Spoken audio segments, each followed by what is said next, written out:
السلام عليكم ورحمة الله وبركاته. النهاردة بقى معانا قضية موجودة على التيك توك لغاية دلوقتي، وعلى التليجرام وعلى منصات كتيرة، وهي النصب باسم تداول الأموال. إيه اللي بيحصل بقى؟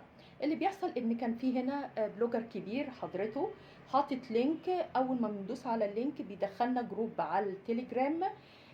تداول أموال، تدفع 1000 هتاخد 12000، هتدفع 2000 هتاخد 28 و40 و50 و60. تمام، بعد 3 أو 4 ساعات.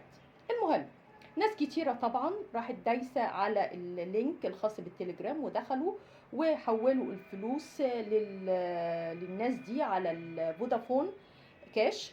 وجم ساعة الاستلام قالوا لهم ايه ده، لا احنا لينا مفروض ناخد نسبتنا، وما تقولوش خدوا نسبتكم لما نستلم، وما تقولوش اخصموا النسبة، وما تقولوش بحيث اللي ايه ما يدفعوش الفلوس اللي هم وعدوا بيها.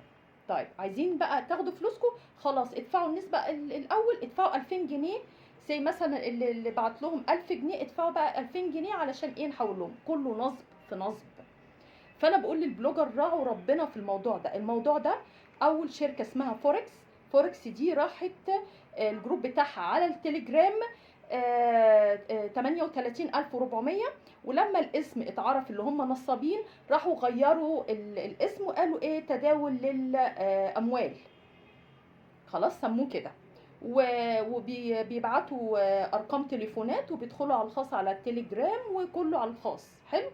النصبة الكبيرة بقى اللي السكرينات مضروبة. حضرتكم عارفين ان تداول الفودافون كاش الماكسيمم في اليوم بيبقى 50000 جنيه.